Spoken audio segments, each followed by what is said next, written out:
Very good evening. Welcome to the debate. ఆంధ్రప్రదేశ్లో ఎలక్షన్లు ఇక దగ్గరకు వస్తున్న కొద్దీ రకరకాల అంచనాలు, రకరకాల సవాళ్లు, రకరకాల బెట్టింగులు, రకరకాల నంబర్లు ఇవన్నీ మారిపోతున్నాయి. ఎందుకంటే పొత్తులు కూడా కొలిక్కి వచ్చేసాయి. ఏదో ఒకటి రెండు సీట్స్లో క్యాండిడేట్స్ ఎవరు అనే దీని మీద ఇంకొంచెం చిన్న గందరగోళం ఉండొచ్చు, కానీ మోరార్లెస్ అంతా ఆల్ సెటిల్ డన్ అన్నట్టుగా ఉంది. మొత్తం వైరుపక్షాలన్నీ సిద్ధంగా మోహరించున్నాయి, హోరాహోరీ ప్రచారాన్ని హోరెత్తిస్తున్నాయి. సో ఈ పరిస్థితుల్లో ఎవరికి వారు మాదే గెలుపు అనే ఒక ధీమా, ఒక భరోసా వీటితో ఉన్నారు. ఒక పక్క చంద్రబాబు నాయుడు గారు రెస్ట్లెస్గా మండు టెండల్ని సైతం లెక్క చేయకుండా రోజు మూడు బహిరంగ సభల్ని మినిమం ఆయన చేస్తూ ఉంటే, ఇంకోవైపు జగన్మోహన్ రెడ్డి గారు రోజు సాయంత్రం ఒక బహిరంగ సభ పెడుతూ ఆయన తన ప్రచారాన్ని ఆయన దూసుకెళ్తున్నారు. ఇంకా బీజేపీ వైపు నుంచి అగ్రనేతలు ఇంకా దిగాల్సి ఉంది ప్రచారానికి. పవన్ కళ్యాణ్ ఆల్రెడీ రెండు బహిరంగ సభల్ని అడ్రస్ చేశారు. సో ఇలాగా రాష్ట్రమంతా చుట్టేస్తున్న పరిస్థితుల్లో ఎవరికి వాళ్ళు గెలుపు మీద ధీమాగా ఉన్నారు. విపక్షాలు అంటే తెలుగుదేశం పార్టీ కూటమి, ఈ తెలుగుదేశం పార్టీ కూటమి చాలా గట్టి నమ్మకంతో ఉంది. ప్రజల్లో కూడా ఒక ఫీల్ గుడ్ ఫ్యాక్టర్ అనేది విపక్షానికి కనబడుతోంది. అది ఫీల్ గుడ్ ఫ్యాక్టర్ అనేది విపక్షం వైపు కనబడుతుందా, లేకపోతే జగన్కు వ్యతిరేకంగా ఉన్నందువల్ల కనపడుతుందా అనేది రెండు ఫ్యాక్టర్స్ కూడా ఉన్నాయి. కానీ మొత్తం మీద ఈసారి అధికారం మారుతుంది, ఖచ్చితంగా ఇప్పుడున్న ప్రభుత్వం దిగిపోతుంది అనే ఒక వాతావరణం చాలా క్లియర్గా కనపడుతోంది. చంద్రబాబు నాయుడు మళ్ళీ ముఖ్యమంత్రి అవుతారు అనేది చాలా స్పష్టంగా కనపడుతున్న ఒక ఇండికేషన్ క్షేత్రస్థాయి నుంచి కూడా. అందుకే వైసీపీ చిలిపి పనులు చేయడం, చిన్న కుట్రలు చేయడం, ఏదో మొన్న పెన్షన్లు అని వాలంటీర్లని ఏదో అట్లాంటి కెలికే కార్యక్రమాలు ఈ బూమరాంగ్ అవుతున్నాయనే విషయం బహుశా వాళ్ళకి అర్థం అవుతుందో లేదో నాకు తెలియదు. కానీ సరే, ఎనీవే, సో ఇట్లాంటి పనులు వాళ్ళు చేస్తూ ఉన్నారు. ఇప్పుడున్న పరిస్థితుల్లో జగన్మోహన్ రెడ్డి గారు ఇంకా స్టిల్ ఆయన మళ్ళీ మనదే అనే అధికారం మనదే అనే దేంట్లో ఆయన గట్టిగానే ఆయనే ప్రచారం చేస్తున్నారు. క్యాడర్ని బాగా ఊదరగొడుతున్నారు. పైనాట్ 175 అని ఆయన అంటాడు.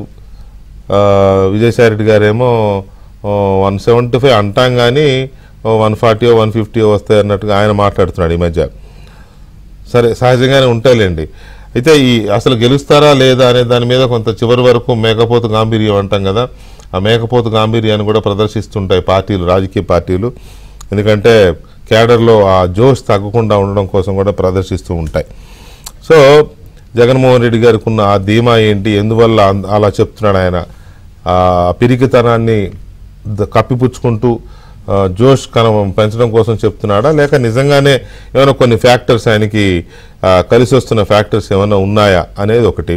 విపక్షంలో ఉన్న ధీమాకి కారణం జగన్మోహన్ రెడ్డి మీద ఉన్న విపరీతమైన వ్యతిరేకత, దానికి తగ్గట్టు అనుభవజ్ఞుడైన ముఖ్యమంత్రి లేకపోవడం వల్లే రాష్ట్రం ఇలాగా సర్వ విధాల సంకనాగిపోయింది అనే ఒక అభిప్రాయం ప్రజల్లో ఉండడం వల్ల, అనుభవజ్ఞుడు కావాలి అనే ఒక ఒపీనియన్ బలంగా రావడం వల్ల చంద్రబాబు నాయుడు వైపు ప్రజలు చూస్తున్నారా అనేది రెండో వైపు ఇదైతే.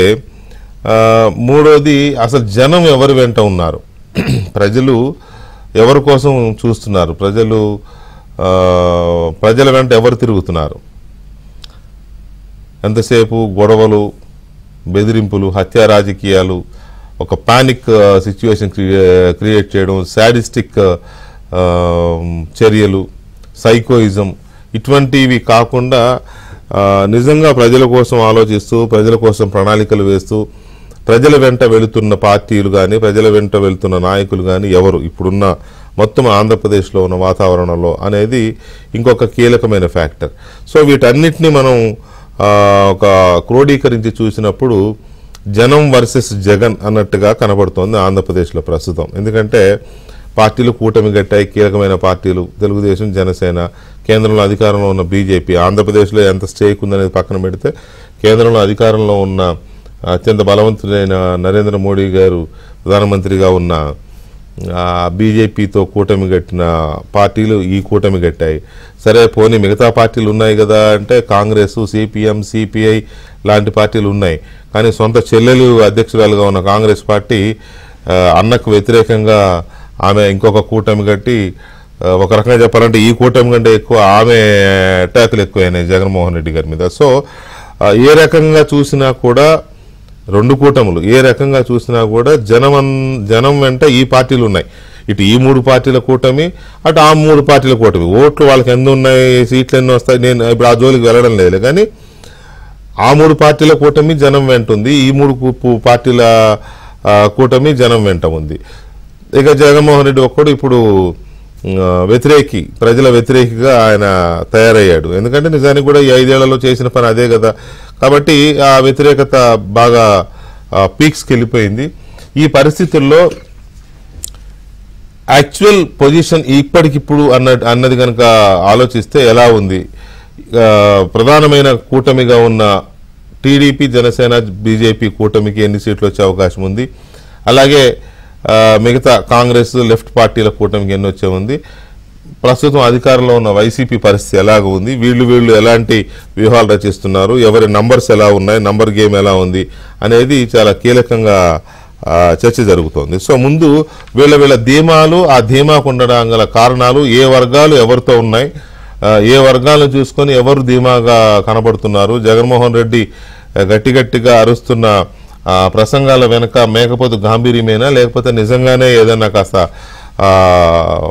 స్టఫ్ కనబడుతోందా ఆయన అరుపుల వెనక అనేది కూడా మనం చర్చిద్దాం. చర్చలో సీనియర్ జర్నలిస్ట్ గోశాల ప్రసాద్ గారు ఉన్నారు. అలాగే తెలుగుదేశం పార్టీ జాతీయ అధికార ప్రతినిధి జీవి రెడ్డి గారు ఉన్నారు. అలాగే షుబ్లీ గారు, మైనార్టీ హక్కుల పోరాట సమితి ఆంధ్రప్రదేశ్ అధ్యక్షులు ఫారూక్ షుబ్లీ గారు కూడా మనతో ఇవాళ విశ్లేషణలో పాల్గొంటున్నారు. ముందుగా ప్రసాద్ గారు, మీ అబ్జర్వేషన్ ఏంటి? అంటే నా మెయిన్ పాయింట్ ఏంటంటే జగన్మోహన్ రెడ్డికి అంత ధీమా ఎందుకుంది? ధీమా కనబడుతోంది, నిజంగా ధీమానా లేకపోతే అది మేకపోతే గాంభీర్యం? సింపుల్ గా మేకపోతే గాంభీర్యం. అంటే ఆయన ముందు నుంచి చెప్తున్నాడు, నా పథకాలు నా లబ్ధిదారులు సెపరేట్ ఉన్నారు, నా వాళ్ళు వాళ్ళే అయ్యాలని. కాబట్టి ప్రతిపక్షాలు విషయంలో గందరగోళం సృష్టించడం, బీజేపీ అనే బూచిని చూపించి ముస్లిం ఓట్లు మాకే ఉంటాయి, నా లబ్ధిదారులు నాకు ఉన్నారు అనే ఒక ధీమా ఉంటుంది. తర్వాత చివరి వరకు నేను గెలుపులో ఉన్నాను అనకపోతే ఇప్పుడు ఉన్న వాళ్ళు కూడా జారిపోతారని భయం కూడా. అది సహజం, ఏ రాజకీయ పార్టీ. ఇప్పుడు కాంగ్రెస్ నడితే కాంగ్రెస్ నేను కూడా అధికారంలోకి వస్తానని అంటారు. అయితే ఆయనకి అనుకోని ప్రతికూలమైన పరిస్థితులు ఎలా వచ్చాయంటే సంక్షేమాన్ని లబ్ధి పొందిన వాడు కూడా అభివృద్ధి కోసం అడుగుతున్నాడు న్యాచురల్గా. అంటే మీరు సంక్షేమం ఇచ్చారు కరెక్టే. ఇప్పుడు కరోనా టైంలో ఆయన సాయం చేశాడండి, చాలా సంతోషించారు జనం. కరోనా వెళ్ళిపోయిన సెకండ్ కరోనా వచ్చినప్పుడు కూడా కొంత సాయం చేశాడు, ఓకే అన్నారు. 3వ సంవత్సరం నుంచి సంక్షేమం వికటించింది. అంటే లబ్ధిదారుల సంఖ్య కూడా మారుతూ వచ్చింది. లబ్ధిదారుల ఎంపిక నుంచి లబ్ధిదారుల తొలగింపు వరకు చాలా మార్పులు జరిగాయి. అంటే ఇంటింటికి ఇస్తున్నానని చెప్పడం వల్ల ఇండివిజువల్ బెనిఫిషరీ తప్ప కమ్యూనిటీ బెనిఫిషరీ కనబడలేదు. ఇప్పుడు ఉదాహరణకి ఎస్సీ ఎస్టీలకి ఒకవేళ లబ్ధి చేకూర్చాడు అనుకోండి, ఒక గంప కొత్తగా కొంతమందికి లబ్ధి వచ్చేది, ఐడెంటిఫైడ్ గ్రూప్స్. ఏం చేసాడు? సంక్షేమం పేరుతో నవరత్నాల్లో అందరినీ కలిపి నానాజాతి సమితిలాగా అందరినీ కలిపేయడం వల్ల ఎవరికి పూర్తి సంక్షేమం దొరకలేదు. ముఖ్యంగా ఎస్సీ ఎస్టీ మైనారిటీలు పక్కన పెడితే ఏ మధ్యతరగతి అగ్రవర్ణాల్లో చెప్పుకోగలిగిన మధ్యతరగతి వాళ్ళందరికీ ₹1 అందలేదు. ప్రతి వాడిని ఓ స్కీమ్లో చూపించేశాడు, నీకు ఆ స్కీమ్లో ఉన్నావు, ఈ స్కీమ్లో ఉన్నావు అని. అసలు బెనిఫిషరీ సంఖ్య అదొక మాయాజాలంలో దాచేసాడు. ఎప్పుడు 64 లక్షలు 84 లక్షలు చెప్పాడు, కానీ అందులో రియల్ బెనిఫిషరీ ఎవడని తెలియదు. ఉదాహరణకి బ్రాహ్మణ కార్పొరేషన్ తీసుకోండి, చంద్రబాబు టైంలో ఇచ్చిన ఒక్క లబ్ధిదారుడు మళ్ళీ లబ్ధి పొందలేదు ఈ 5 ఏళ్లలో. వైశ్య కార్పొరేషన్ తీసుకోండి, ₹1 రాలేదు. ఈ బెనిఫిషరీ ఆ మాటకు వస్తే ఎస్సీ కార్పొరేషన్ లో వాటిలో కూడా కార్పొరేషన్స్ ద్వారా నేను చెప్పేదే వాళ్ళందరినీ అందరిలో అన్నింటిలో సర్దిశాడు.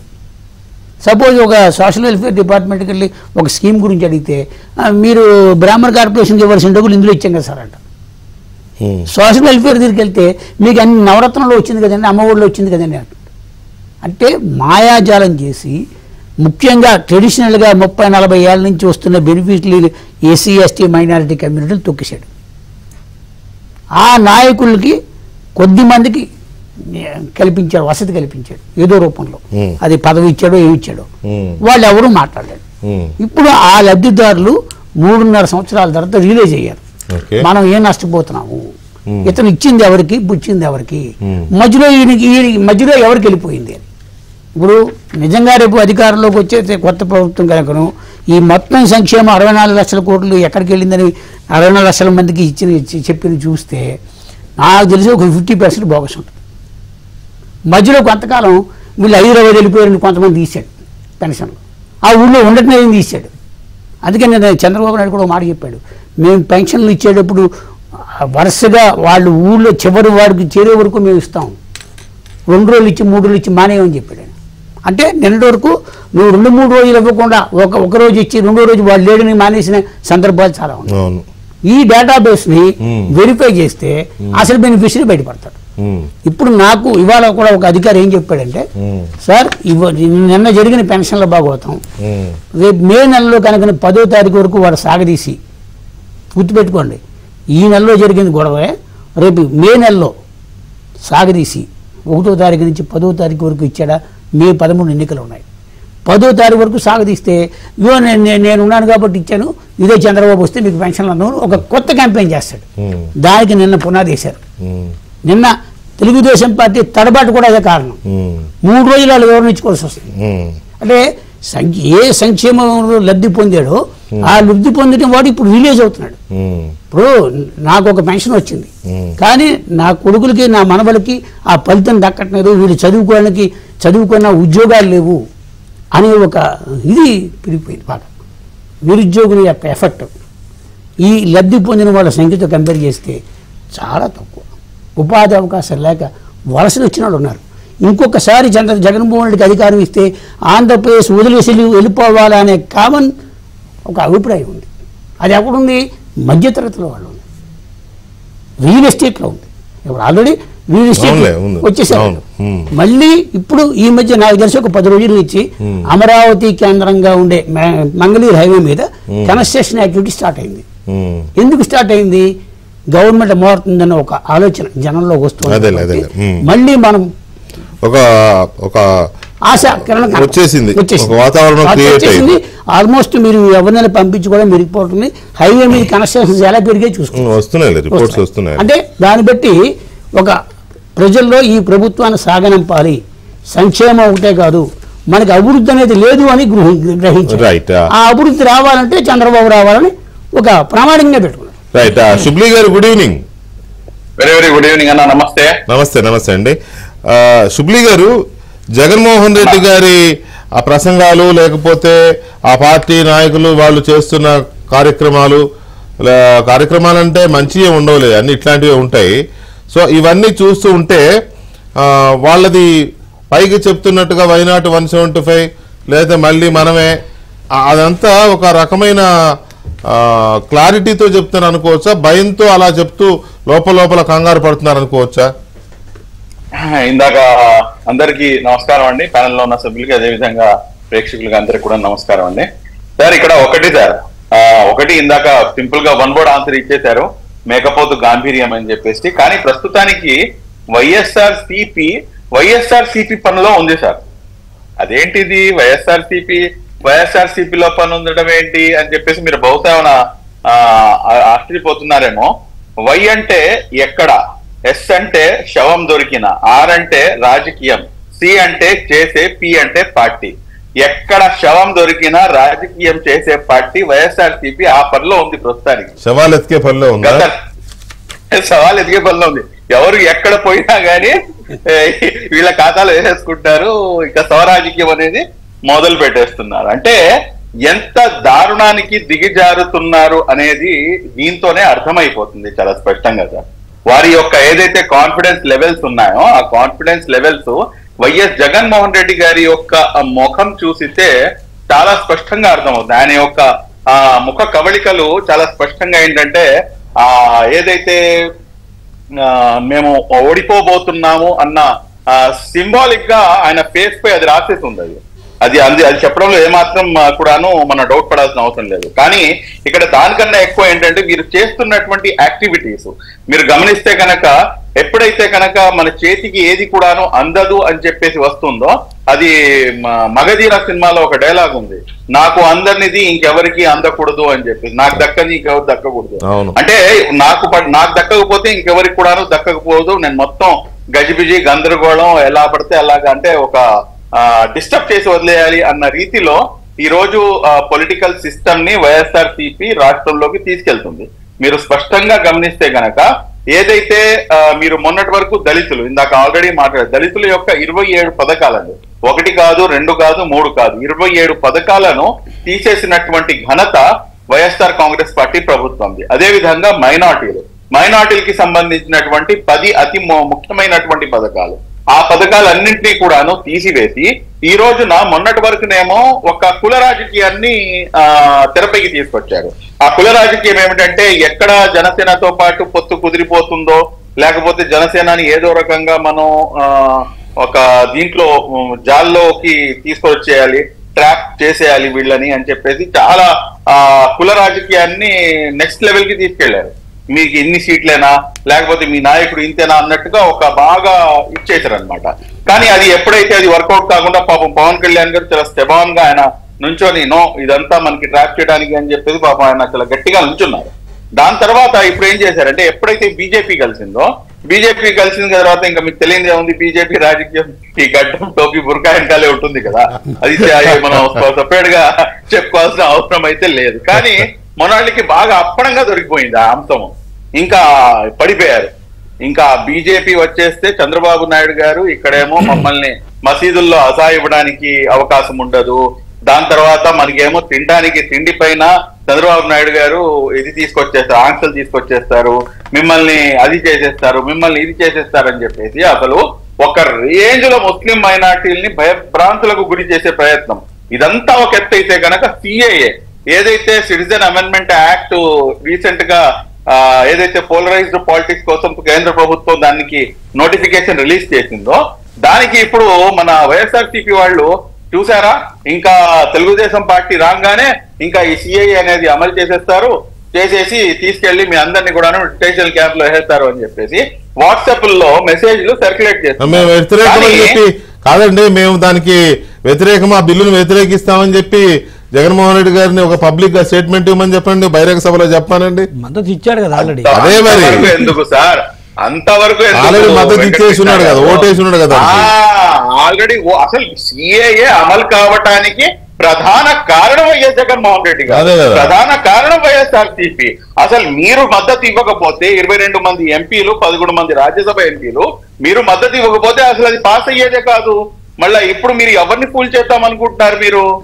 ఇదంతా ఏంటంటే సార్ ఒక ట్రాప్ లో ముస్లిం సమాజానికి ఏంటంటే ఒక భయభ్రాంతులకి గురి చేసే ప్రయత్నం అనేది చేస్తున్నారు. కానీ ముస్లిం సమాజం ఈ రోజున ఈ ఏదైతే ఈ 5 సంవత్సరాలు మోసపోయారు, లిటరల్లీ మోసపోయిన తర్వాత ఈ రోజు అర్థమవుతుంది.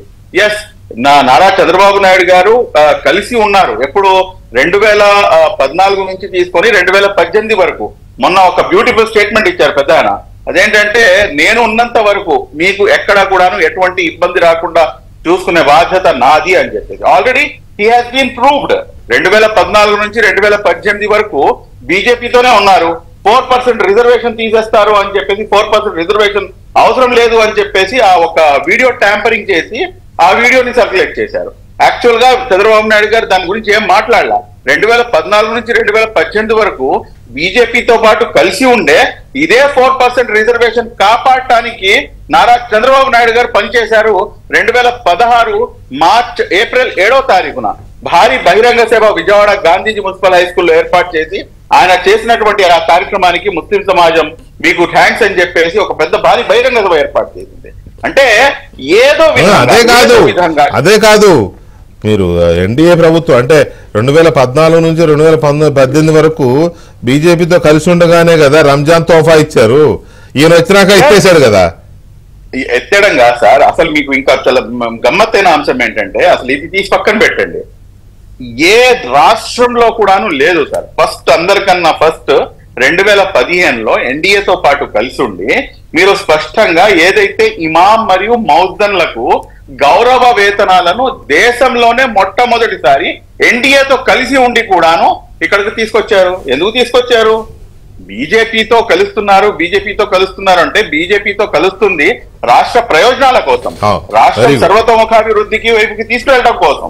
రాష్ట్రం వారి యొక్క ఏదైతే ఎజెండా ఉందో ఆ ఎజెండాని నారా చంద్రబాబు నాయుడు గారు తన భుజాలపై మోయటానికి కాదు అన్న సంగతి మనం అర్థం చేసుకోవాలి. సో ఇప్పుడు నాట్ ఓన్లీ ఒక మైనారిటీస్ ఒక్కటే కాకుండా మిగతా వాళ్ళందరూ కూడా ఆయన ఏమంటాడంటే ఈ పేదలందరూ నాతోనే ఉన్నారు అనే ఒక, మరి నిజంగా ఉన్నారు లేదా ఆయన ఒక భ్రమలో ఉన్నాడు నాకు అర్థం కావట్లేదు. ఇప్పుడు మీరు చూశారు కదా సార్, మొన్న ఈ ప్రతి దాంట్లో కూడాను అందరినీ పిలిపించుకుంటున్నారు. చాలా సామాన్యుడు, చాలా చిన్నవాడు అని చెప్పేసి కొన్ని వందల కోట్ల ఆస్తులు ఉన్నటువంటి వ్యక్తిని పిలుచుకొచ్చి నుంచో పెట్టుకొని చాలా సామాన్యుడు, డబ్బు పరంగా కూడా అంతంత మాత్రమే. బుట్టమ్మ గారిని ఇవన్నీ ఆవిడ ఒక్కడే కాదు, ఆల్మోస్ట్ ఈయన ప్రతి ఒక్కరికి కూడాను అదే డైలాగ్ చెప్తారు. ఇంకా పెద్దిరెడ్డి రామచంద్రారెడ్డి గారికి చెప్పాలా ఆ మాట, ఇంకా మేము అది కూడా విని మనం తరించేవాళ్ళం. కాబట్టి ప్రతి ఒక్కరికి కూడా ఏంటంటే పేదలకి, దాని తర్వాత పెత్తందారులకి అంటారు. ఎవరండి పెత్తందారులు? 27 పథకాలు దళితులకి తీసేసి ముస్లింల పొట్ట కొడుకున్నటువంటి వాళ్ళు మీరు పెత్తందారులా, లేకపోతే మాకు ఈ పథకాలను అందించిన ఆయన పెత్తందారుడా? ప్రజలు అన్నిటి కూడా గమనిస్తున్నారు. ఈ రోజు ప్రజలు చాలా స్పష్టంగా నారా చంద్రబాబు నాయుడు గారి వైపు, ఏదైతే రాష్ట్రంలో ఉన్నటువంటి ఈ అరాచకపు పరిపాలన అంతమొందించాలని చెప్పేసి, అదే విధంగా ఏదైతే నీతికి, న్యాయానికి, అబద్ధానికి మరియు ఏదైతే నిజం ఉందో ఈ రెండిటికి మధ్యలో జరుగుతున్నటువంటి వార్ అని చెప్పేసి చాలా స్పష్టంగా అర్థం చేసుకొని రాబోయే రోజుల్లో ఒక ఫిక్స్డ్ మెంటాలిటీతో ప్రజలు అనేది ఫిక్స్ అయిపోయి ఉన్నారండి. అందులో ఎటువంటి ఇక్కడ మీరు కుల రాజకీయాలు చేయడానికి లేదు, ఇక్కడ మత రాజకీయాలు చేయడానికి లేదు, ఎవరికి కూడాను అవకాశం లేదు. ఎందుకంటే ఇది ఆంధ్ర రాష్ట్రం. ఇది ఆంధ్ర రాష్ట్రంలో మనం కాసేపు అవసరం ఉంటే కనుక కులపరంగా కాసేపు మనం భిన్నాభిప్రాయాలు ఉండొచ్చేమో, కానీ మతపరంగా అయితే ఇక్కడ ఎటువంటి అవకాశాలు కూడా లేదు. బీజేపీ వాళ్ళు కూడాను అటువంటి పనులు ఇక్కడ చేయడానికి అవకాశం లేదు. వేరే రాష్ట్రాల్లో ఏమైనా చేస్తే చేయవచ్చు, కానీ ఇక్కడైతే అవకాశం లేదు. రైట్. ఇక మనం తెలుగుదేశం పార్టీ లేదా తెలుగుదేశం పార్టీ కూటమి వాళ్ళ భరోసా వెనుక ఉన్న ప్రధానమైన కారణాలు ఏంటి, ఏం చూసుకుని వాళ్ళు అధికారంలోకి వస్తామని చెప్తున్నారు? అలాగే ఈ సర్వేలు ఇవన్నీ చూస్తున్నప్పుడు ఇప్పటికిప్పుడు ఈ సర్వేలు అన్నిటి సారాంశాన్ని కనుక క్రోడీకరిస్తే ఎవరి వల్ల బలాబలాలు ఎలా ఉన్నాయి అనేది కూడా. జీవిరెడ్డి గారు వెల్కమ్ అండి. ఇక్కడ జగన్మోహన్ రెడ్డి గారి ధీమా, ఆయన ఎందుకు అట్లా గట్టిగా అరుస్తున్నాడు, వైనాట్ 175 అంటున్నాడు, లేకపోతే చూస్తున్నాం కదా స్పీచ్ ప్రసంగాలు, అంటే దానికి ఏంటి అని అంటే, సరే వాళ్ళిద్దరు వాళ్ళ ఒపీనియన్ చెప్పారు. దాని మీద మీరు కూడా చెప్పొచ్చు, జగన్మోహన్ రెడ్డి గారి ధీమానా ఇంకేదన్నా చెప్పొచ్చు. కానీ మీరు చెప్పాల్సిన మెయిన్ పాయింట్ ఏంటంటే, అసలు మీకున్న ధీమా ఏంటి, మీ నమ్మకం ఏంటి, మీ భరోసా ఏంటి? అధికారం మాదే అని ఖచ్చితంగా ఉన్నారు, మీరు కూడా చాలా ఖచ్చితంగా ఉన్నారు. అఫ్ కోర్స్ కొంతవరకు ఆ గ్రౌండ్ కూడా అలాగే ఉంది. అయితే అంత ఖచ్చితంగా ఎలా ఉండగలుగుతున్నారు, ఏంటి మీకున్న భరోసా ఏంటి? గుడ్ ఈవినింగ్ వెంకటేష్ గారు. ముందు జగన్ గారు విపరీతంగా రెచ్చిపోతూ అంటున్నారు కదా, దేర్ ఈజ్ వన్ సేయింగ్ ఏముంది కానీ, విషయం వీక్ అయినప్పుడు పబ్లిసిటీ పీక్లో ఉంటుందంట. ఒట్టుగొడుగు అరుపులు ఎక్కువ అని కూడా ఒట్టుగొడుగు అరుపులు ఎక్కువ, అట్లా విషయం వీక్ పీక్లో ఉంటుందని ఒకటి వెంకటేష్ గారు. డిబేట్లోకి వెళ్లే ముందు ఈరోజు టీవీ చూసేవాళ్ళని కానీ, లేకపోతే వైసీపీ హార్డ్ కోర్ అన్నవాళ్ళని కానీ, రేపు ఓటు వాళ్ళకి వేస్తారు అనుకోవటం కదా, వేసేవాళ్ళని కూడా మనస్సాక్షికి ఏమక్కర్లేదు. సడన్గా ఒక ప్రశ్న అడిగితే ఇమ్మీడియట్గా వచ్చే సమాధానం ఏంటంటే తెలిసిన, ఈరోజు రాష్ట్రం ఏంటి, జగన్మోహన్ రెడ్డి గారి పరిపాలన అంటే నాశనం అయిపోయింది. ఆంధ్రప్రదేశ్ ఏంటంటే నాశనం అయిపోయింది. సరే, జగన్మోహన్ రెడ్డి గారి పరిపాలన కూడా పక్కన పెడితే ఈరోజు ఆంధ్రప్రదేశ్ పరిస్థితి ఏంటంటే నాశనం అయిపోయింది. ఇది అక్రాస్ ద స్టేట్, శ్రీకాకుళం నుండి చిత్తూరు వరకు ప్రతి ఒక్క వ్యక్తిని ఎవరిని అడిగినా కూడా, జగన్మోహన్ రెడ్డి గారికి ఓటేసే వ్యక్తికి కూడా చెప్పే మాట మాత్రం ఇది కామన్. మరి రాష్ట్రం నాశనం అయిపోయిందన్న తర్వాత కూడా మళ్ళీ వైసీపీకి ఎలా గెలుస్తుంది అనుకుంటారు? ఇన్ని సర్వేలు, శాంపిలింగ్లు, సెఫాలజిస్టులు అవసరమా? 2009లో స్వర్గీయ వైఎస్ రాజశేఖర రెడ్డి గారు ఆ రోజు 75 రూపాయల నుంచి 200 రూపాయలు పెన్షన్ చేస్తే అబ్బా గొప్ప పెన్షన్ అన్నారు. మిగతా ఆరోగ్యశ్రీ కావచ్చు కొన్ని కొత్త స్కీమ్స్ తీసుకొస్తే ఆ రోజుకి అది ఎక్కువ. సరే ఈరోజు బడ్జెట్తో పోలిస్తే తక్కువైనప్పుడు కూడా అప్పటికి అది ఎక్కువ, అప్పటికి అదే ఫస్ట్ అదే ఎక్కువ కదా ఎక్కువ. రెండోది వారికి కలిసి వచ్చింది ఏంటంటే ఎకానమీ 2004 తర్వాత బూస్ట్ అయ్యి వరల్డ్ వైడ్ కూడా జనాల చేతిలో డబ్బులు చూశారు. ఆ నేపథ్యంలో 2009లో జస్ట్ చావు తప్పి కన్నులు ఒట్టపోయింది. ఏదో అంత బాగా చేసినారంటే కూడా చావు తప్పి కన్నులు ఒట్టపోయింది. అది కూడా మనందరూ తెలుసు, వేరు వేరు కారణాలతోటి వేరే పార్టీలు ఆ రోజు పోటీ చేయటము. అంతేందుకు వెంకటేశ్వర గారు జయప్రకాష్ నారాయణ గారు లోక్సత్తా పోటీ చేయకపోయినా కూడా ఆ రోజు కాంగ్రెస్ 15 సీట్లు ఓడిపోయేది. గవర్నమెంట్ వచ్చేది కాదు, గవర్నమెంట్ వచ్చేది కాదు. ఆ 15 సీట్లు మేము గెలుచుంటే గవర్నమెంట్ వచ్చేది కాదు. అది పరిస్థితి ఏది రాజశేఖర రెడ్డి గారికి. ఇప్పుడు ఈ విషయంలోకి వస్తే వైసీపీ వాళ్ళు గట్టిగా నమ్ముతున్నది క్లెయిమ్ చేసుకుంటుంది ఏంటంటే 2 అంశాల మీద గట్టిగా ఉన్నారు వెంకటేశ్వర గారు. ఒకటి ఏంటంటే బెనిఫిషరీస్, మేము స్కీములు చేసాం తప్పితే ఇంకా రెండోది అభివృద్ధి చేసాము ఇంకోటి ఏం చెప్పుకోవట్లేదు. రెండోది ఏంటంటే క్యాస్ట్ రిలీజియన్, రెడ్లు మాతో ఉన్నారు, రిలీజియన్ పరంగా క్రిస్టియన్స్ ముస్లిమ్స్ మాతో ఉన్నారు. ఇది క్యాస్ట్ రిలీజియన్ ఒక ఆస్పెక్ట్, బెనిఫిషరీస్ ఈ ఒక ఆస్పెక్ట్. ఈ రెండింటిని గట్టిగా పట్టుకొని తిరుగుతుండ్రు, ఈ లెక్కలు వేసుకొని తిరుగుతుండ్రు. నేను చెప్తాను, ఈరోజు 1,65,00,000 కుటుంబాలు దాదాపు రాష్ట్రంలో ఉంటే నీకు గట్టిగా ఇస్తే 75 లక్షల కుటుంబాలకి బెనిఫిషరీస్. అయ్యర్ సైడ్ ఇంకొక 5 లక్షలు వేసుకున్నా 80 లక్షలు. 85 లక్షలు రాని వాళ్ళు ఉన్నారు. 80 లక్షలు వస్తుంటే ఈ 80 లక్షలకు కూడా అన్ని స్కీమ్స్ రావు. ఒకటే రెండోది వచ్చినంత మాత్రమే దీంట్లో కూడా పార్టీల పరంగా వర్గాల పరంగా ఉంటారు, గ్రామాల్లో కావచ్చు నిలబెట్టిన అభ్యర్థిని బట్టి ఉంటారు. సో నీకు వాళ్ళు ఏమనుకుంటారంటే 80 లక్షలకి 80 లక్షలకు వచ్చేస్తాయి. ఇక రెడ్డి కమ్యూనిటీ సచ్చినట్టు వస్తారు, ఆడిపోతారు నాతోటి, క్రిస్టియన్స్ వస్తారు, ముస్లిమ్స్ వస్తారు అనేది ఉంది. నేనేమన్నంటే ఈయన ముగ్గురు వస్తారో రారా కాసేపు పక్కన పెడితే ముందు నీ చెల్లెలే నీతో లేరు ఇంట్లో. నిన్న శర్మిల గారు మాట్లాడుతూ అక్కడ జగన్ గారికి అందరిని దూరం చేసుకున్నాడు అన్నాడు. అందరినీ దూరం చేసుకున్నాడు తను అన్నది బంధువర్గాన్ని. నీ ఇంట్లో నీ రక్త సంబంధికులు నీతో లేనప్పుడు నీకు ఎక్కడో రెడ్డి నీకు ఎక్కడెందుకు వస్తాడు, ఎక్కడో క్రిస్టియన్ నీకు ఎందుకు వస్తాడు, ఎక్కడో ముస్లిం నీకు ఎందుకు వస్తాడు? ఎందుకు చెప్తున్నట్టు ఇది ఇవన్నీ కూడా ఎప్పుడంటే వెంకటకృష్ణ గారు టర్మ్స్ బాగున్నప్పుడు, అంటే నువ్వు నచ్చితే నీ పద్ధతి బాగుంటే నీకు రెడ్డి ఏంటి, నీకు మన కమ్మ వాళ్ళు 40% ఓట్లేశారు కృష్ణా జిల్లాలో. నువ్వు ఎంత అసహించుకుంటున్నా కూడా ఆ రోజు కూడా వాళ్ళ మీద విషయం కక్కుతున్నా కూడా. ఒకటి రెండోది యువకుడు కదా ఏదో పరిపాలన బాగా చేస్తాడు,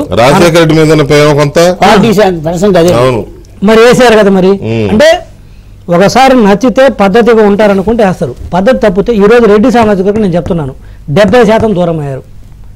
కథ బయటపడట్లేదు, ఇంటర్నల్గా మాతో ఫోన్స్ మాట్లాడితే తెలుస్తుంది. ఈ రోజుకి మొన్నటి దాకా కొంత తక్కువ ఉంది. ఎక్కడున్నారు ఈరోజు ముస్లిమ్స్? ఏదో మీద బీజేపీతో కలిసాం కాబట్టి వెళ్ళిపోతున్నట్టు. బీజేపీతో ఇందాక షుబ్లీ గారు పర్ఫెక్ట్గా చెప్పారు. 2014-19 మేము బీజేపీతో కలిసి ఉన్నప్పుడే వాళ్ళ హక్కులను పరిరక్షించాము. బీజేపీ మా మీద ఎటువంటి ఒత్తిడి పెట్టలేదు. మేము బయటకు వచ్చేంత వరకు కూడా మీరు ముస్లిమ్స్ని ఇబ్బంది పెట్టండి, వారికి ఇచ్చిన రిజర్వేషన్ తీసేయండి, మీరు మాతో ఉండి మీరు రంజాన్ తోఫా ఎట్లా ఇస్తారు, వాళ్ళకు స్పెషల్ స్కీమ్స్ ఎట్లా మీరు డిజైన్ చేస్తారని ఏ రోజు బీజేపీ మా మీద ఒత్తిడి పెట్టలేదే. మేము వాళ్ళ ప్రాపకం కోసమని కూడా మేము ఎక్కడ ఒక్క స్కీమ్ని కూడా తీసేయలేదే. నీ మాదిరి అడ్డగోళ్ళ పనులు మేము చేయలేదు. ఈ రోజు నువ్వు కాకు మద్దతు ఇచ్చి వచ్చినావు, పార్లమెంట్లో అన్కండిషనల్గా మద్దతు ఇచ్చి వచ్చి ఈరోజు అది ఇంప్లిమెంట్ అవ్వడానికి కారణం నువ్వు. ఈరోజు వచ్చేసరికి నువ్వు ఏపీలో మళ్ళీ ప్రచారం చేస్తున్నావు. సో ఆ విధంగా రిలీజన్ నీకేముంటుంది వెంకటకృష్ణ గారు, నీకు పద్ధతిగా ఉంటే ఎవడైనా సరే శత్రువు అయినా సరే దగ్గరకు వస్తాడు. పద్ధతి తప్పితే ఇంట్లో వాళ్ళు కూడా నీతో ఉండరు. అదే ఈరోజు బెస్ట్ ఎగ్జాంపుల్. ఈరోజు నీతో ఎవరున్నారు చెప్పు? నీ ఇంట్లో వాళ్ళు ఉన్నారా? లేకపోవడమే కాదు, వాళ్ళు ఇతను ఓడించండి అని చెప్పేసి ప్రత్యక్షంగా ఓపెన్గా కాలుస్తున్నారు, వేడుకుంటున్నారు, కాలుస్తున్నారు. అలాంటప్పుడు ఇంకేమి నీతో ఉండేది రెడ్డిస్, ఇంకేమి నీతో ఉండేది క్రిస్టియన్స్? ఇదొక ఆస్పెక్ట్. రెండోది వచ్చేసి వెంకటకృష్ణ గారు, మొన్న టీడీపీకి అంత వేవ్లో కూడా మాకు 40% ఓటింగ్ వచ్చింది. రాజకీయాలు అందరూ 1+1 స్టాటిస్టిక్స్ 2 కాదంటారు, కరెక్టే, కానీ అన్ని సందర్భాల్లో కాదు.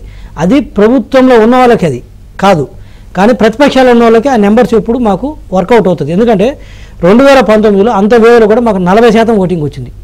అది ఇంకా లీస్ట్, అది ఇంకా అంటే ఇక ఒకసారి చూద్దామనుకున్న జగన్మోహన్ రెడ్డి గారు ఏదన్నా కానీ కారణాలు అందరూ అతనికి వేద్దామనుకున్న తర్వాత మిగిలిన ఓటు మాకు 40%. రెండవది ఏంటంటే ఇవి ఎలక్షన్ కమిషన్ నుంచి తీసుకొచ్చిన స్టాటిస్టిక్స్. 68 నియోజకవర్గాలు వెంకటకృష్ణ గారు 10,000 628 ఓట్లతో టీడీపీ ఓడిపోయింది. 68 నియోజకవర్గాలు, 23 మేము గెలిస్తే 68 నియోజకవర్గాల్లో ఓన్లీ టీడీపీ. దీంట్లో మళ్ళీ జనసేన ఓటు యాడ్ చేస్తే 68 నియోజకవర్గాల్లో ఓడిపోయిన ఓట్ల తేడా మొత్తం కలిపితే 10,600 యావరేజ్ అంటే నియోజకవర్గానికి. అంటే 300, 200, 400 అలా అంతే కదా. అంటే ఇప్పుడు ఉదాహరణకు విజయవాడ సెంట్రల్ 25, తిరుపతి 708, పొన్నూరు 1112, నెల్లూరు సిటీ 1988 ఓట్లు, తణుకు 2190, అందుకే చాలా నగరి 2700. అందుకే చాలా చోట్ల ఎలక్షన్ అయినప్పుడు ఏంటి ఇంత అంటే ఓటమి గెలుపు సహజంగానే మరి 23 రావడం ఏంటని ఆరాధిస్తే చాలా మంది అదేనబ్బా మేము టీడీపీకి ఓటేసాం కదా ఓడిపోయింది అనేవాళ్ళు. ఇది 68 నియోజకవర్గాల్లో 10,600 యావరేజ్ ఓటు. అంటే ఇప్పుడు ఒక 6,000 ఓట్లు ఇటు వచ్చినాయంటే 68 అయిపోతుంది. 5,500 చాలు. జస్ట్ హైయర్ సైడ్ చెప్తున్నాను. అంటే మొన్న 68 ప్లస్ ఒక 23 కలిపితే 91. అంటే ఆ రోజు ఒక 5,000 ఓట్లు ఇటు కింద పడి ఉంటే ఆ రోజే మా గవర్నమెంట్ వచ్చింది. ఏది ఇక నేను జనసేన బీజేపీ ఇప్పుడు కూటమికి యాడ్ అయిన తర్వాత వాళ్ళ ఓట్లు ఈ 6,000 ఓట్లు కూడా ఆ రోజు మాకు పడకుండా పోవడానికి కారణం కోడికత్తి, వివేకానంద రెడ్డి. ఆ రెండు సబ్జెక్ట్ ఒక ఛాన్స్ సపరేట్. కోడికత్తి సార్, కోడికత్తి వివేకానంద రెడ్డి గారి హత్య లేకపోతే నియోజకవర్గానికి మాకు 6,000 ఓట్లు, రాయలసీమలో 49 రావడానికి అదే ఒక్క నిమిషం సార్. ఆ రోజు ఈ రెండు సబ్జెక్టులు లేకపోతే 6,000 ఓట్లు మినిమం. నేను తక్కువ మీరు మంచి పాయింట్ చెప్పారు.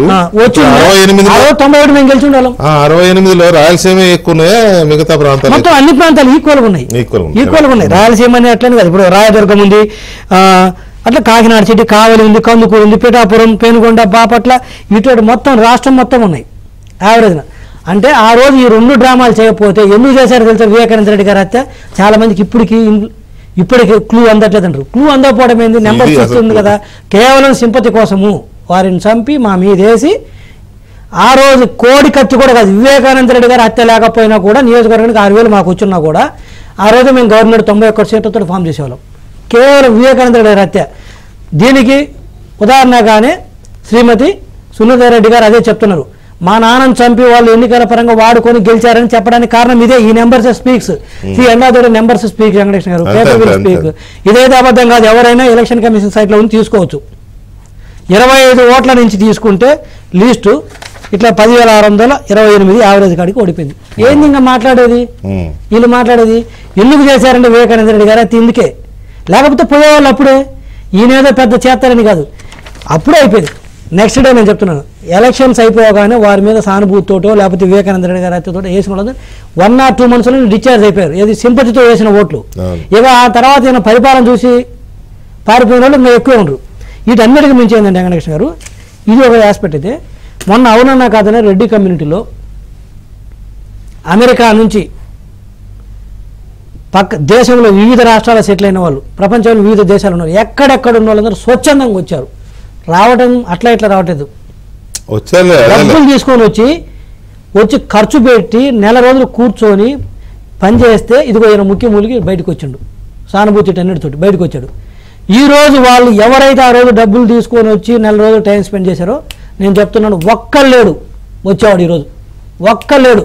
అట్టంటే మాకు వచ్చి ఓటేస్తారని నేను చెప్పట్లేదు. వాళ్ళందరూ వైసీపీకి అయితే ఒక్కలేడు అంటున్నాను. ఈరోజు నేను గ్యారంటీ చెప్పగలను. ఎక్కడ దిక్కులేదు. వాళ్ళు ఎంతో ఎక్స్పెక్టేషన్స్ పెట్టుకున్నారు, మమ్మల్ని ఓడించారని కదా ఆ రోజు వాళ్ళు కూడా వచ్చి చేశారు. దిక్కులేరని మీరు అంటున్నారు. అసలు వాళ్ళతో ఈయనకు అవసరం లేదేమో, డబ్బులు అవసరం లేదని ఎవరు అనుకోబట్టే వాళ్ళు రావట్లేదు అంటున్నాను నేను. అదే మీరు చెప్పిన పాయింట్. ఎందుకంటే ఆ రోజు మమ్మల్ని ఓడించారని కూడా కాదు వాళ్ళు వచ్చింది. జగన్మోహన్ రెడ్డి గారిని ఒకసారి మనం సీఎం చేసుకుందాము, యువత రాజశేఖర రెడ్డి కొడుకు ఏదో చేస్తాడు అనుకున్నారు. నేను చెప్పేది కమ్మ కమ్యూనిటీ 40% కృష్ణా గుంటూరు వేశారని. మరి వాళ్ళు చేసినప్పుడు వీళ్ళు రారా? వచ్చి చేస్తే గెలిచిన నెక్స్ట్ డేనే నా బొమ్మ చూసి ఓట్లు వేశారు, వీళ్ళెవరు అన్నట్టుగా పెట్టారు. ఎవరిని దగ్గరికి రాలేదు. రెడ్డి సామాజిక వర్గానికి నేనే క్రైస్తవ మతానికి నేనే రక్షకుడు అన్నట్టుగా తయారు. సో అయిపోగానే ఎవరిని దూరం పెట్టాడు. ఈ రోజు అందరూ కూడా దూరం పెట్టినా కూడా వాళ్ళు బాధపడలేదు వెంకటేష్ గారు. నేను చెప్తున్నాను, సరే ముఖ్యమంత్రి అయ్యాడు, వారికి ఇబ్బందులు ఉంటాయి, అందరినీ ప్రతిపక్షంలో కలిసినట్టుగా ముఖ్యమంత్రి అయిన తర్వాత కలవటం కష్టమని కొంతమంది మనసు చంపుకొని లేకపోతే ప్రాక్టికాలిటీ అయినా కూడా వాళ్ళు చేద్దామనుకున్నా కూడా రెండో అవకాశం ఏందో ఇవ్వలేదు. ఏంటో తెలుసునా? రాష్ట్రాన్ని నాశనం చేసాడు ఈ మనిషి. పనికిరాడు రాజకీయాలకి, ఈ మనిషి రాష్ట్రానికి పనికిరాడు అనేది వాళ్ళందరూ కూడా ఎవరైతే అమెరికా నుంచి నేను చెప్పేది వివిధ దేశాల నుంచి వచ్చేసిన వాళ్ళందరూ కూడా ఇంటలెక్చువల్స్. ఓకే, ఇప్పుడు మీ భరోసా అధికారం ఈసారి అధికారం వస్తుంది గ్యారంటీగా, కూటమికి చంద్రబాబు నాయుడు ముఖ్యమంత్రి అవుతారు అని మీరు అనుకోవడానికి ఈ ఫ్యాక్టర్స్ అన్నిటికీ మించి ఏంటంటే ఒక వ్యక్తి విలువ వెంకటకృష్ణ గారు వారు ఉన్నప్పుడు తెలియదు అంటారు మనకు, పక్క తప్పుకున్నప్పుడు తెలుసు. ఈ రోజు చంద్రబాబు నాయుడు గారి విలువ రాష్ట్రానికి తెలిసింది. అరే ఎటువంటి వ్యక్తిని మనం అకారణంగా ఇంత కోపం పెంచుకొని ఇంత ఓడించాల్సింది ఏముంది, వారు చేసింది ఆ రోజు ఆ విష ప్రచారంలో ఎవరికి తెలియలేదు. ఈ రోజు కనపడుతుంది కదా కంపారిజన్. ఈ రోజు ఎస్సీ ఎస్టీ సప్లాన్ తీసేసిండ్రు, డబ్బులు అందకుండా చేశారు. వాళ్ళకి అర్థం కాదు దళితులకి వాళ్ళు ఏం. ఇప్పుడు ఈయన ఎన్నైనా చెప్పొచ్చు, సాక్షి పేపర్లు ఇన్ని యాడ్స్ ఇచ్చి కోట్లు ఖర్చు పెట్టి ఇన్ని ఇచ్చారని. లబ్ధిదారుడు అనేది ఒకటి ఉంటాడు కదా. ఈరోజు షుబ్లీ గారు మీకు తెలుసా, జనవరి 1 నుంచి బటన్ నొక్కిన 20,000 కోట్ల రూపాయలు సంక్షేమం కింద నొక్కిన అన్నది అవుట్ స్టాండింగ్స్ ఉన్నాయి, ఇవ్వలేదు డబ్బులు ఎవరికి. ఈరోజు ఇవ్వలేదు. మొత్తం నిన్న పెన్షన్స్ కూడా డబ్బులు లేక ఆపి మా మీద నడతాండు. ఎవడు తెలియదు కథలన్నీ. 20,000 కోట్లు మన బతుకి ఈరోజు అవుట్ స్టాండింగ్స్ పెట్టున్నాడు వెల్ఫేర్ కింద, బటన్లు నొక్కి నువ్వు. వాళ్ళకి తెలియదు లబ్ధిదారుడికి. ఊరక పేపర్ సాక్షి పేపర్ ఉన్నా లేకపోతే ఇంకొక 4-5 మ్యాగజైన్ పేపర్లు వేసుకొని నేను ఇంత ఇచ్చానంటే పేపర్ మీద ఇచ్చానంటే సరిపోతుందా? లబ్ధిదారుడని ఒకడు ఉంటాడు, వాడు కడుపుని నిండా లేదా? ఎస్, ఇదొకటి. రెండో వెంకటేశ్వర గారు, ఈరోజు ఉపాధి కోల్పోయిన వాళ్ళు ఎంతమంది? వాళ్ళకి తెలియదా ఎంత ఉపాధి వస్తుంది? గతంలో 2 భార్యాభర్తలు ఉండి పని చేసుకుంటే రోజుకు 1000 రూపాయలు వచ్చేది. ఈరోజు అసలు పని దొరుకుతుంది కదా ముందు 1000 రూపాయలు రావడానికి, అది పోయింది. వాళ్ళకి తెలియట్లేదా? మూడోది, ధరలు ఏ స్థాయిలో పెరిగినాయి. కరెంటు బిల్లు కావచ్చు, పెట్రోల్ డీజిల్ కావచ్చు, ఏ తీసుకున్నా కూడా నూనె వస్తువుల దగ్గర కావచ్చు, ఇంటి ఎడిబుల్ థింగ్స్ తినే పదార్థాలు కావచ్చు, ఏ దాంట్లో ధరలు ఏ స్థాయిలో పెరిగినాయి. అంటే ఒక పక్క ఉపాధి పోయింది, ఓ పక్క ధరలు పెరిగినాయి. ఈ రోజు అందరూ ప్రజలు కూడా వెంకటేశ్వర గారు వీళ్ళ మీద భయంతో సైలెంట్ విత్డ్రాల్ ఉంది ఓటింగ్. జనరల్గా ఏంటంటే ప్రభుత్వం మీద వ్యతిరేకత కూడా బయటకి చెప్తారు. కాదు వీళ్ళ ఈ రాక్షసం మొక్కకు భయపడి వీళ్ళు అందరు కాదులే, వైసీపీలో కొంతమంది చాలా భయపెట్టడానికి వీళ్ళకి భయపడి సైలెంట్ విత్డ్రాల్ జరుగుతుంది ఓటు. ఎవరు అడిగితే ఇప్పుడు గోశాల గారు పోయి మీరు ఎవరికి ఓటేస్తారంటే ఏముందండి వైసీపీకి అత్తమంటారు. ఎందుకు భయంతో. కానీ ఓటు ఆల్రెడీ విత్డ్రా అయిపోయింది వాళ్ళది, సైలెంట్ విత్డ్రా అయిపోయింది. నేను మీ భరోసా చెప్పమన్నా కానీ మీ సీక్రెట్లు చెప్పాలని వాళ్ళకి అయిపోయింది, సర్దుకోవడానికి ఏం లేదు. వైసీపీ సర్దేసుకునే ప్రమాదం ఉంది. మీరు you made your point very well Prasad గారు. ఇదే ఇప్పుడు ఈ ఫిగర్స్ గేమ్ నడుస్తుంది. జగన్మోహన్ రెడ్డి గారు ఏదో రకంగా నేషనల్ మీడియాని అట్రాక్ట్ చేసి ఏపీలో మళ్ళీ జగనే వచ్చే అవకాశం ఉందనేది ఒక పబ్లిసిటీ నేషనల్ మీడియాలో అక్కడ కూడా ఇచ్చుకొని బీజేపీని ఏదో కొంత మ్యానిపులేట్ చేయాలని వాళ్ళ ఆలోచనలు ఏదో తిప్పలు పడుతూ ఉన్నాడు. కానీ ఆ నేషనల్ మీడియా ఎందుకు ఒప్పుకుంటుంది? అసలు ఒప్పుకునే పరిస్థితి లేదు. Already they fixed Chandrababu Naidu అని మనం రిపబ్లిక్ టీవీలోనే చూసాం కదా మధ్య. సో ఇలాంటి సిచ్యువేషన్లో ఇప్పుడు నంబర్స్ ఎలా కనపడుతున్నాయి? మీరు చాలా సర్వేలు వస్తున్నాయి, చాలా సంస్థలు సర్వేలు ఇస్తున్నాయి. ఈ నంబర్స్ ఎలా ఉన్నాయి? ఎలక్షన్స్ ఈసారి ఎన్ని సీట్లు అనే దాని మీద, లేకపోతే ఇప్పటికిప్పుడు అనే దాని మీద? ఖచ్చితంగా ఒక్క తెలుగుదేశం పార్టీకే 90 నుంచి 100 సీట్ల మధ్యలో వస్తాయి సింగిల్గా. డెఫినెట్గా it will cross over 100s. ఇక వేలియన్స్లో జనసేనకి 15, బీజేపీకి ఒక 5, అంటే 120 కంఫర్టబుల్గా గవర్నమెంట్ ఇవాళ కొన్న పరిస్థితి. ఒక 15 daysలో స్టేట్ వైడ్ క్యాంపెయిన్లు పికప్ అయ్యి క్యాండిడేట్ నామినేషన్లు వేసే టైంకి ఇట్ విల్ రీచెస్ టు 140. మీకు 150 క్రాస్ అయినా ఆశ్చర్యపోతుంది. జగన్మోహన్ రెడ్డికి ఏ 151 వచ్చాయో ఆ 151కి వీళ్ళ దగ్గరికి వెళ్ళినా ఆశ్చర్యపోతుంది. అంటే మన విభజన జరిగిన తర్వాత చంద్రబాబు నాయుడు నాయకత్వంలో అప్పుడు 102 వచ్చాయి. అంటే ఇప్పుడు జీవీ చెప్పిన 68 చూస్తే డెఫినెట్ గా అది స్ట్రైకింగ్ నంబర్. 68 గోశాల గారు మీకే ఎక్కడైతే 68 వచ్చినా చూసా. 68 నియోజకవర్గాల్లో మాకు 10,000తో ఓడిపోయినని చెప్పే కదా, 10,600 యావరేజ్ తోటి. అక్కడ జనసేనకి యావరేజ్ 15,000 ఓట్లు ఉన్నాయి. అదే అంటున్నా, నేను అంటున్నది కూడా అదే. అది చాలా స్ట్రైకింగ్ నంబర్. అది కనుక ఇదైనా అసలు వాషౌట్. ఇంకా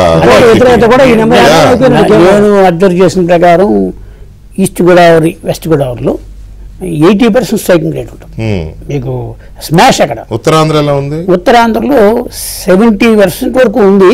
కానీ తెలుగుదేశం పార్టీ చేసిన 3-4 సీట్లు తప్పిదాల వల్ల దాని ఇంపాక్ట్ కొంత తగ్గింది. అంటే నేను గతంలో కూడా 34కి 29 వరకు వస్తాయని చెప్పాను. ఇప్పుడు అదే ఇది అది 28, 27 దగ్గర ఉన్నాయి. అంటే అన్ఎక్స్పెక్టెడ్ గెయిన్స్ కొన్ని వైసీపీకి వచ్చాయి డెఫినెట్ గా. అంటే ఈ మిలియన్స్ లో సీట్లు పోవడం వల్ల కానీ ఇంకో రకంగా వల్ల కానీ అంటే ఒకటి ఇప్పటికిప్పుడు అలా అనిపిస్తుంది. మీరు అన్నది కరెక్టే, కానీ 40 days రాయలసీమ వరకు వచ్చేప్పటికి అవుట్ ఆఫ్ 52 మీకు 35 వరకు వెళ్తుంది, కూటమిలో అవుతుంది. అంటే ఆయన 15 అంటే అప్పుడు ఆయన మరీ భయంకరంగా కాపు రామచంద్ర పక్కన పెట్టి టికెట్లు ఇవ్వకుండా చెప్పాడని ఇంపాక్ట్ చాలా ఇంపాక్ట్ ఉంది. అది సైలెంట్ అది కానీ మొన్న ఆయన టీడీపీలోకి వచ్చి గుంతకలు పోటీ చేస్తాడు గుమ్మనూరు అంటే ఇండివిజువల్ పక్కన పెట్టండి, ఓవరాల్ గా తీసుకుంటే ఆదిమూలం లాంటి వాళ్ళు ఇంపాక్ట్. అందుకే ఆయన మొన్న మీకు రాయలసీమలో పెట్టిన సిద్ధం సభకి 15-20 లక్షల మంది వచ్చారని ప్రొజెక్షన్ ఇచ్చుకున్నాడు. ఎందుకు? హోమ్ టర్ఫ్ లో గట్టిగా ఉన్నానని చెప్పడం కోసం.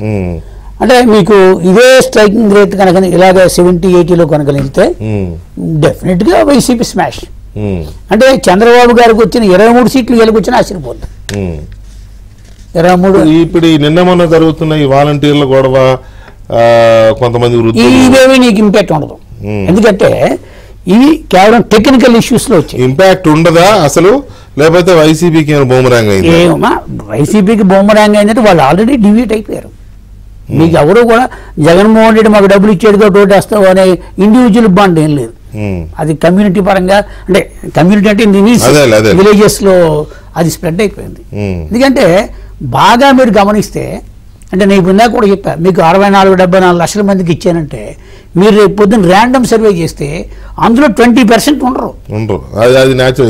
ఎప్పుడు చూసే మీకు దాని ఇంపాక్ట్ ఉంటుంది. ఇప్పుడు ఆయన కూడా నేను 80 లక్షల మందికి ఇచ్చానని చెప్పాడు, కానీ 98% హామీలు నెరవేర్చాడు. కానీ ఆ మిగిలిపోయిన 2 హామీలు ఏంటి అనేది పెద్ద క్వశ్చన్ మార్క్. ఇప్పుడు ఆయన 98% చేశాడు, కానీ 2% మైనస్ చేసుకున్నాడు. ఏది? రాజధాని. అసలు ఆ 2%లోనే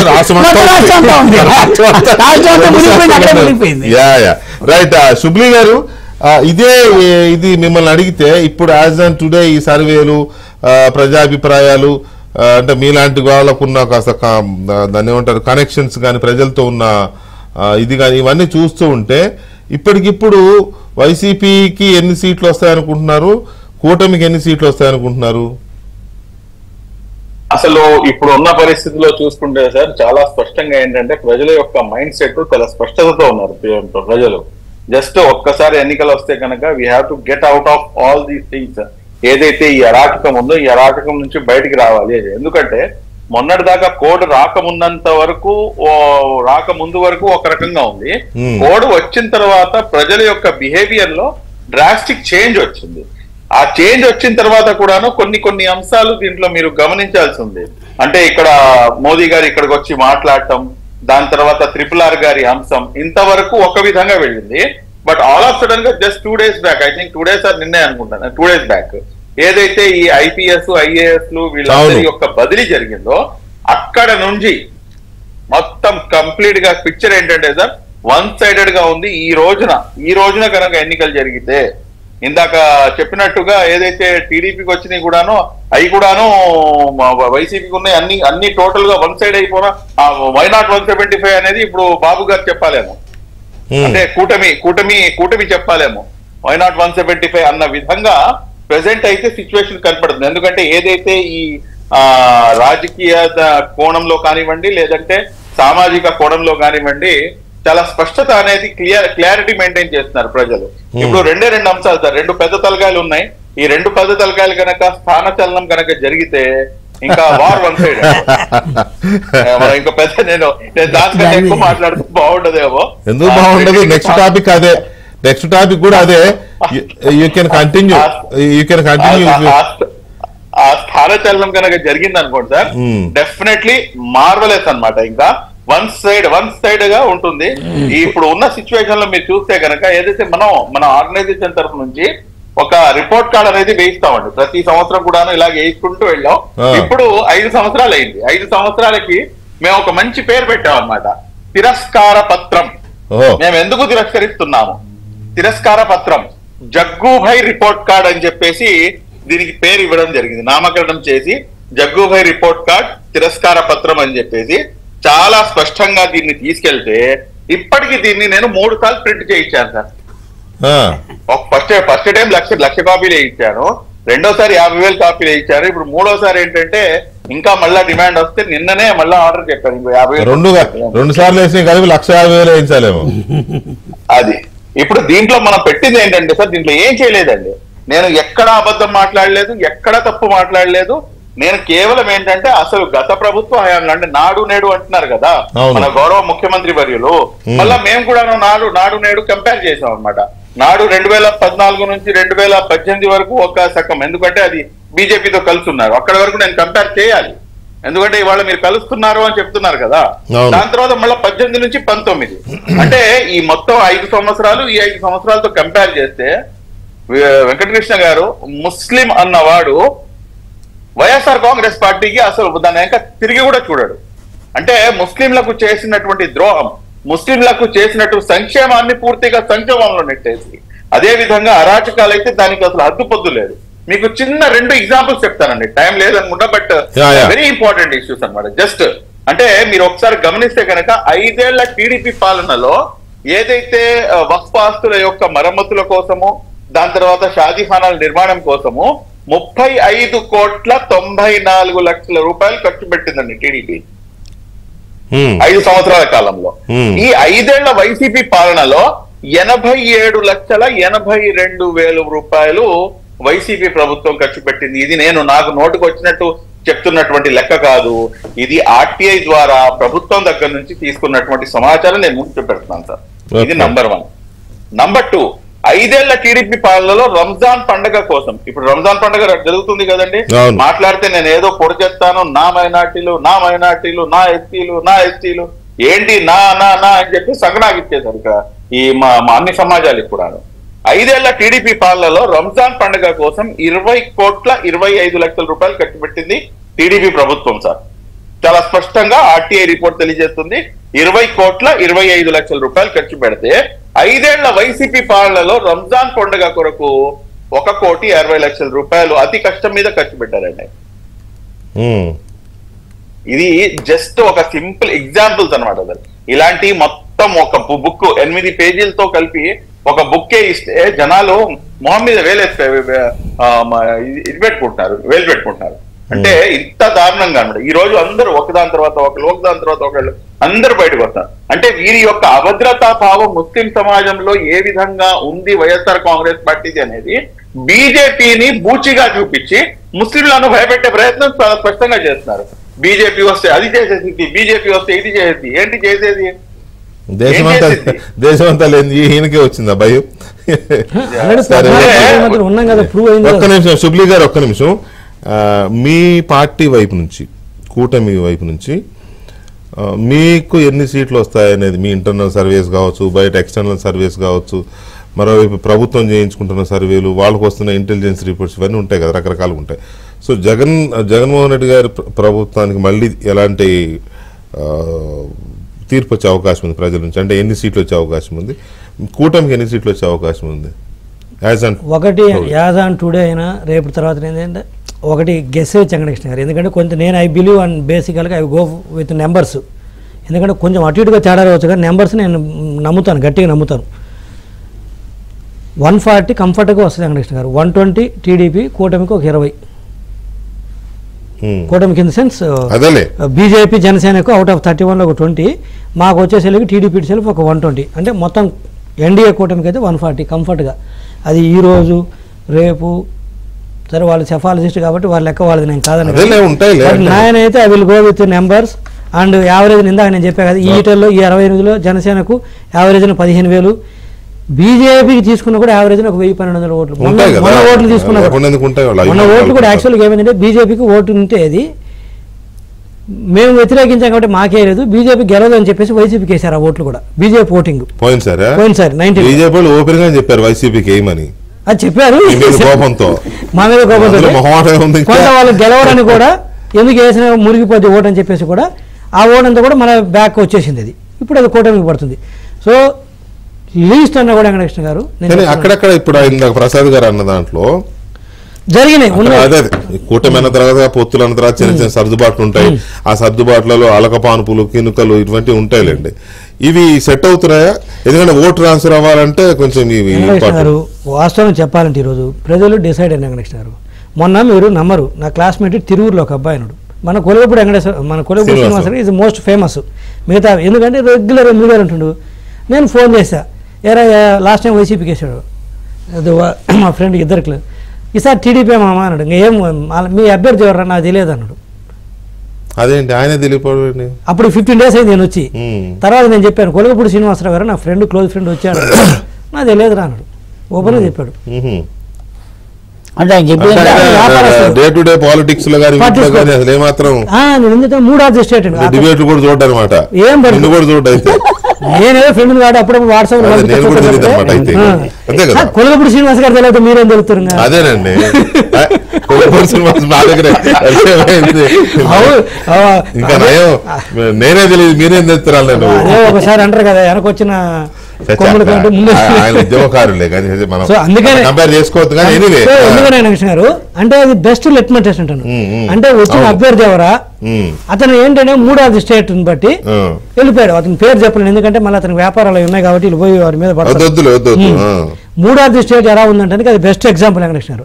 సో వీటిని బేస్ చేసుకొని నెంబర్స్ బేస్ చేసుకొని ఇందాక నేను చెప్పే కదా రాష్ట్రం నాశనం అయిపోయింది అనేది. ఈ రాష్ట్రంలో మళ్ళీ మనం ఉండలేము. వైసీపీ వాళ్ళు అంటారు మేము వైసీపీ కోటేస్తాం కానీ జగన్ గెలిస్తే ఈ రాష్ట్రంలో మేము ఉండలేము, మళ్ళీ హైదరాబాద్కి వచ్చేస్తామంటే ఆస్తులు అమ్ముకొని. మరి అలాంటప్పుడు ఎందుకురా నాయన మీరు ఓటేయడం దేనికి, ఆయన గెలిపించడం దేనికి, మళ్ళీ మీరు వదిలేసి రాష్ట్రానికి రావడం దేనికి అంటే శుభ్లి గారు మీరు కూడా గమనిస్తే ఈరోజు జగన్మోహన్ రెడ్డి గారి పరిపాలన ఏంటంటే లాస్ట్కి ఎక్కడ తీసుకొచ్చాడంటే ఇంటి వద్ద తీసుకెళ్లి డబ్బులు పెన్షన్ డబ్బులు ఇస్తే అదే పెద్ద అభివృద్ధి, అదే మంచి పరిపాలన అనే పరిస్థితి తీసుకొచ్చాడు. అది ఇవ్వకపోతే రాష్ట్రం నాశనము, అది ఇవ్వకపోతే పరిపాలన లేదు, అది ఇవ్వకపోతే అభివృద్ధి లేదన్న పరిస్థితి తీసుకొచ్చాడు. నిన్న మొన్న డ్రామాలు చూస్తే అర్థమైంది ఏంటండి, సాక్షిలో కానీ వాళ్ళ మీడియాలో ఇంటి వద్దకు వచ్చి పెన్షన్ లేకపోతే రాష్ట్రం నాశనం అయిపోయింది. అదే పరిపాలన అంటే అదే పరిపాలన అంటే ఇంటి వద్దకు వచ్చి పెన్షన్లు ఇస్తే పరిపాలన అంటే ఇంకా దేశంలో ఏ రాష్ట్రంలో లేరు.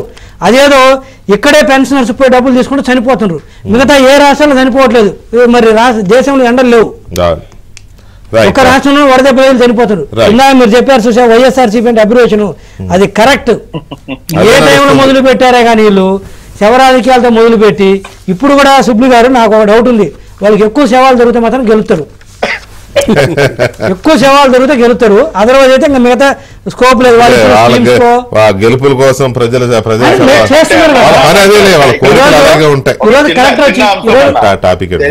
తెలియని వాళ్ళ సవాల్ అయితే కనుక ఇబ్బంది లేదు. 30 seconds ఇద్దో విజయసాయి రెడ్డి గారు కాకు సిఏఏకు మద్దతు సంపూర్ణ మద్దతు ఇస్తూ పార్లమెంట్ లో మాట్లాడింది. ఇది Sir, the Citizenship Amendment Bill 2019, Deputy Chairman sir, we believe is to give citizenship to those who have come. అర్థమైంది కదా, మేము నమ్ముతున్నామంటే వాళ్ళకి ఇవ్వటానికి. సుబ్లి గారు చెప్పారా కదా, విజయసాయి రెడ్డి గారు పార్లమెంట్ సాక్షి చెప్పొచ్చు ఇప్పుడు నాటకాలు చెప్తాను, ఇప్పుడు నాటకాలు చెప్తాను. ఎవరు మద్దతు ఇచ్చేసింది ఆ బిల్లును కానీ